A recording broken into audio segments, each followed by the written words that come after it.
Frères et sœurs, quelquefois nous sommes dans des situations, nous sommes dans des problèmes. Et Bartimée était aveugle. Quelquefois nous aussi nous sommes aveugles.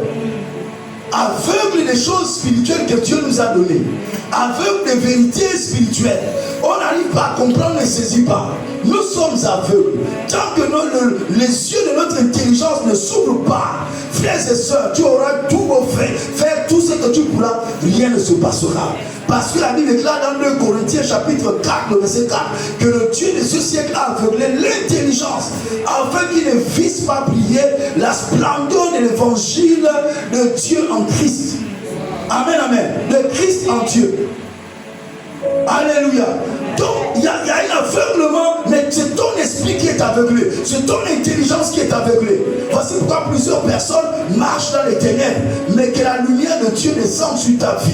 Comme le Père avait dit au commencement que la lumière soit. Ce matin, je dis que la lumière soit dans ta vie. Et que le voile soit complètement ôté. Parce que Jésus est mort. Sur du haut de la croix, lorsque Jésus s'est écrié, même Jésus, il a poussé le cri. Dites, il a poussé le cri. Il a poussé le cri. Oui, à la croix, sur l'autel, il a poussé un cri. Il a dit, mon Père, pourquoi m'as-tu abandonné?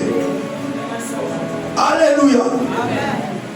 Et à partir de 15 heures, il a dit, Père, je remets mon esprit entre tes mains. La Bible dit quoi? Que le voile du temple s'est déchiré. Frères et sœurs, la première fois que Dieu sort depuis le lieu très saint, c'est-à-dire qu'il quitte le ciel, il descend sur la terre. Lui-même, c'est lorsqu'il est venu prendre l'esprit de son fils Jésus. L'esprit de Jésus n'a pas été déposé entre les mains des démons. La Bible déclare que Dieu lui-même est sorti du lieu très saint. Il est sorti du ciel même. Alléluia. Et il est venu à la croix, à cet autel de la croix, pour venir prendre l'esprit de son fils. Il a dit, Père, je remets mon esprit entre tes mains.